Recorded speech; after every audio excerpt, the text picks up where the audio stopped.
Semuanya, perkenalkan, nama saya Dita Mesrati Hulu dari Prodi PPKN Universitas Dharma Agung dengan NPM 20051111001. Baik, yang menjadi pembahasan kita pada hari ini yaitu tentang hukum pajak. Jadi hukum pajak ini diampu oleh Bapak Gufanta Hendriko Purba, SPD MPD. Baik, yang menjadi topik pembahasan kita itu sejarah perkembangan hukum pajak. Yang kedua, asas-asas pemungutan hukum pajak, asas-asas pemungutan pajak, pembedaan pajak, tarif dan objek pajak. Yang kelima, kenapa masyarakat harus membayar pajak. Baik, langsung saja kita pembahasannya, kita bahas satu persatu. Yang pertama yaitu sejarah perkembangan hukum pajak. Sejarah perkembangan hukum pajak ini pada awalnya yaitu pada masa dulu disebut dengan pemberian upeti. Pemberian upeti ini yaitu rakyat memberi upeti kepada raja karena telah menjaga keamanan rakyatnya dari serangan musuh. Jadi upeti yang diberikan itu berupa sukarela. Sering berjalan waktu, upeti itu terus ada, dan bagi siapa warga yang tidak bisa memberikan upeti tersebut, maka dia harus memberi setoran berbentuk natural. Artinya itu dia harus bekerja atau memberikan tenaganya dalam melakukan suatu kegiatan kepentingan umum dalam jangka waktu tertentu yang telah ditentukan. Hukum pajak pemberian upeti tersebut seiring berjalannya waktu sampai sekarang ini kita sebut dengan pajak. Setelah berjalannya waktu, hukum pajak ini kita kenal dengan hukum pajak yang dikumpulkan ini bukan hanya mengarah pada kepentingan satu pihak saja, seperti pada zaman dulu itu kepentingan raja atau membiayai biaya kerajaan tersebut. Sekarang ini tujuan hukum pajak ini yaitu untuk kepentingan rakyat itu sendiri. Jadi dikumpulkan lalu digunakan untuk kepentingan masyarakat itu sendiri. Dalam pemberian hukum pajak ini dibuatlah undang-undang atau aturan-aturan pemungutan pajak karena hasil pajak tersebut nantinya digunakan untuk kepentingan rakyat. Jadi dalam pembentukan undang-undang pun rakyat dilibatkan dalam pembentukan peraturan-peraturan dalam pemungutan pajak. Yang berikutnya yaitu pengertian hukum pajak. Hukum pajak adalah sekumpulan peraturan-peraturan yang mengatur hak dan kewajiban serta hubungan wajib pajak dengan pemerintah selaku pemungut pajak. Jadi hukum pajak ini adalah peraturan-peraturan yang berisi tentang hak dan kewajiban sebagai wajib pajak dan sehubungan antara wajib pajak dengan pemerintah sebagai pemungut pajak. Adapun tujuan dari hukum pajak ini, yang pertama, tujuan hukum pajak itu menegakkan keadilan yang terdiri dari keadilan dalam membuat peraturan-peraturan yang telah tertuang dalam undang-undang maupun dari segi peraturan yang digunakan untuk melaksanakan pemungutan pajak tersebut. Jadi tujuan hukum pajak itu untuk menegakkan keadilan seperti yang tertuang dalam undang-undang dan dari segi pelaksanaan hukum tersebut, pelaksanaan peraturan tersebut. Dan hukum pajak ini memiliki hubungan dari beberapa hukum lainnya, yaitu hubungan hukum pajak dengan hukum lainnya. Yang pertama, hubungan hukum pajak dengan hukum tata negara, yaitu hukum pajak menyangkut hukum tata negara karena pemungutan pajak melalui pelaksanaan yang dilakukan oleh pemerintah. Gunanya itu untuk membiayai keseluruhan negara. Dalam pemungutan pajak,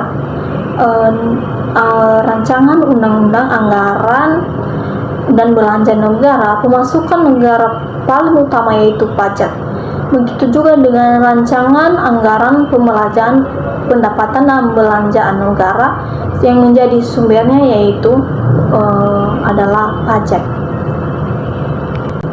Berikutnya itu hubungan hukum pajak dengan hukum perdata. Kita tahu dulu bahwa hukum perdata itu seperti peristiwa itu kematian, kelahiran, kekayaan, jual beli, sewa, ataupun lain-lainnya. Jadi hubungan hukum pajak dengan hukum perdata itu di mana pajak mencari kemungkinan pemungutan pajak atas suatu peristiwa, contohnya itu peristiwa kematian atau kelahiran. Maka jika ada kelahiran maka akan bertambah pajak, dan jika ada kematian maka akan berkurang pajak. Yang begitu juga dengan kekayaan. Otomatis kalau seorang yang kaya maka pajaknya pasti lebih besar dengan orang-orang yang biasa saja perbuatan, contohnya jual beli. Pasti dalam jual beli seperti motor saja, kalau kita membeli motor maka ada pajaknya, atau mobil, seperti yang diatur dalam hukum perdata. Jadi itu hubungan hukum pajak dengan hukum perdata. Hubungan hukum pajak dengan hukum pidana. Artinya ini, jika seorang yang wajib pajak tidak membayar pajak, maka dia akan dikenakan sanksi sebagai sanksi atau hukuman pidana penggelapan pajak. Yang berikutnya itu hubungan hukum pajak dengan hukum administrasi negara. Hukum administrasi negara itu hukum yang mengatur hak dan kewajiban alat pelengkap negara, dan juga yang mengatur hak dan kewajiban warga negara. Jadi hubungannya itu di mana hukum pajak ini juga termasuk dalam hukum publik. Dia mengatur hubungan pemerintah dengan wajib pajak. Jadi dia mengatur hubungan pemerintah dengan wajib pajak. Begitu juga dengan hukum administrasi negara, dia mengatur hak dan kewajiban alat-alat pelengkap negara dengan hak dan kewajiban yang wajib dilakukan oleh masyarakat. Yang berikutnya itu asas-asas pemungutan pajak. Yang pertama, dasar hukum pemungutan pajak. Perpajakan Indonesia telah diatur dalam pasal 323A Undang-Undang Dasar 1945 yang menyatakan bahwa pajak dan pemungutan lainnya yang bersifat memaksa untuk keperluan negara yang diatur dalam undang-undang. Pengertian pajak sebagai disebut dalam pasal 1 angka 1 Undang-Undang Nomor 28 Tahun 2007 tentang perubahan ketiga atas Undang-Undang Nomor 6 Tahun 1983 tentang ketentuan umum dan tata cara perpajakan, bahwa pajak adalah kontribusi wajib pajak kepada negara yang terutang oleh orang pribadi atau badan yang bersifat memaksa berdasarkan undang-undang dengan tidak mendapat imbalan secara langsung yang digunakan untuk keperluan negara bagi sebesar-besarnya kemakmuran rakyat. Jadi dasar hukum pemungutan pajak telah diatur dalam pasal 23A Undang-Undang 1945 dan angka 1 Undang-Undang Nomor 28 Tahun 2007 tentang perubahan ketiga atas Undang-Undang Nomor 6 Tahun 1983. Jadi itu adalah dasar pemungutan pajak. Pengertian pemungutan pajak. Pemungutan pajak yaitu wujud pengabdian wajib pajak serta peran wajib pajak untuk secara langsung bersama-sama melakukan kewajiban dalam perpajakan. Jadi pemungutan pajak adalah suatu wujud pengabdian dan peran wajib pajak dalam pelaksanaan kewajiban perpajakan. Kedudukan hukum pajak dalam sistem hukum yang ada di Indonesia. Hukum pajak ini adalah hukum yang mengatur hubungan antara pemerintah atau penguasa dengan warga negara atau sebagai wajib pajak. Hukum pajak ini termasuk dalam hukum publik seperti hukum tata negara, hukum pidana, hukum administrasi negara, dan hukum lainnya. Jadi hukum pajak dalam sistem hukum itu bagian dari hukum publik. Yang berikutnya yaitu konsultan dan larangan konsultan pajak. Jadi maksudnya itu konsultan pajak yaitu orang atau badan yang memberikan jasa konsultan perpajakan kepada wajib pajak dalam rangka melaksanakan hak dan memenuhi kewajiban perpajakan sesuai dengan peraturan perundang-undangan perpajakan. Yang menjadi konsultan pajak ini tidak semua orang. Jadi seorang konsultan pajak ini memiliki syarat. Yang pertama itu menjadi anggota salah satu asosiasi konsultan pajak yang telah terdaftar di Direktur Jenderal Pajak, dan keduanya itu memiliki sertifikat konsultan pajak berupa yaitu surat keterangan tingkat keahlian sebagai konsultan pajak yang telah diperoleh melalui ujian sertifikat konsultan pajak. Jadi itu adalah syarat menjadi konsultan pajak. Larangan seorang konsultan pajak. Dalam seorang konsultan pajak ini juga memiliki kode etik, dan dia juga memiliki larangan-larangan yang tidak boleh dilanggar. Yang pertama itu memberikan petunjuk atau keterangan yang menyesatkan bagi warga atau wajib pajak mengenai pekerjaan yang sedang dia lakukan, yaitu perpajakan. Yang kedua itu memberi jaminan kepada wajib pajak bahwa pekerjaan yang berhubungan dengan instansi perpajakan pasti dapat diselesaikan. Yang ketiga itu menetapkan syarat-syarat pembatasan kebebasan wajib pajak untuk pindah dan memilih konsultan pajak lain. Yang keempat, menerima setiap ajakan dari pihak manapun untuk melakukan tindakan yang diketahui atau patut diketahui melanggar peraturan perundang-undangan perpajakan. Yang kelima, menerima permintaan wajib pajak atau pihak lain untuk melakukan rekayasa atau perbuatan yang bertentangan dengan peraturan perpajakan. Baik, masuk kita berikutnya itu pemilihan pajak. Pajak bisa dibedakan dengan retribusi. Pemungutan ini dikenakan kepada masyarakat atau warga yang menggunakan fasilitas disediakan oleh negara. Yang kedua itu cukai. Cukai juga bisa disebut dengan iuran rakyat atas pemakaian barang tertentu. Yang ketiga yaitu pembeda pajak langsung dan pajak tidak langsung.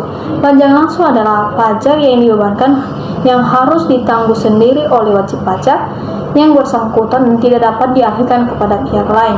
Contohnya itu pajak penghasilan, pajak bumi dan bangunan, pajak kendaraan bermotor, dan lain sebagainya. Sedangkan pajak tidak langsung adalah pajak yang bebannya dapat dialihkan atau digeser kepada pihak lain. Contoh pajak tidak langsung yaitu pajak ketambahan nilai, yaitu jenis pajak yang tidak langsung oleh pihak lain yang bukan penanggung jawab. Yaitu berikutnya yaitu pajak bin masuk, artinya pajak yang dikenakan terhadap barang yang masuk di daerah pabin. Dan itu barang yang masuk dari daerah pabin. Barang ekspor, yaitu pemungutan pajak diresmikan kepada barang yang mau diekspor. Jadi pajak ekspor juga masuk dari pajak yang tidak langsung. Kedua yaitu pajak pusat dan daerah. Pajak pusat adalah pajak yang dikelola langsung oleh pemerintah. Contohnya pajak PPN, pajak PPH, dan pajak bin materai. Sedangkan pajak daerah adalah pajak yang dikelola oleh pemerintahan daerah seperti provinsi, kabupaten, dan kota. Contoh pajak daerah yaitu pajak kendaraan bermotor, pajak hotel, pajak restoran, pajak rumah makan, dan pajak tanah, dan lain sebagainya. Yang berikutnya yaitu tarif pajak dan objek pajak. Tarif pajak adalah dasar penggunaan pajak kepada objek pajak yang menjadi tanggung jawab wajib pajak. Jadi tarif pajak ini berupa presentasi yang ditentukan oleh pemerintah. Tarif pajak adalah dasar penggunaan pajak kepada wajib pajak. Yang menjadi objek pajak adalah penghasilan atau tambahan kemampuan ekonomi dari wajib pajak. Jadi jika seorang wajib pajak memiliki penghasilan atau tambahan kemampuan, maka pasti pajaknya akan bertambah. Dia memiliki pajak. Jadi objek dari pajak ini adalah penghasilan atau tambahan kemampuan ekonomis dari wajib pajak. Yang terakhir itu, kenapa masyarakat harus membayar pajak? Perlu kita ketahui dulu bahwa pajak ini adalah salah satu sumber pendapatan negara. Jadi setiap warga negara diwajibkan membayar pajak, karena dari pajak tersebut digunakan untuk masyarakat itu sendiri. Jadi guna atau kenapa masyarakat membayar pajak, yaitu untuk membangun fasilitas negara seperti infrastruktur, sarana pendidikan, kesehatan, di bidang pangan, pertahanan keamanan, dan masih banyak lagi. Jadi itulah alasan mengapa masyarakat atau warga wajib pajak harus membayar pajak sebagai bentuk partisipasi warga negara dalam pertahanan dan keamanan negara. Jadi dengan membayar pajak, semua warga negara Indonesia telah ikut berpartisipasi dalam pembangunan dan keamanan negara. Sekian dari pembahasan kita tentang hukum pajak. Terima kasih.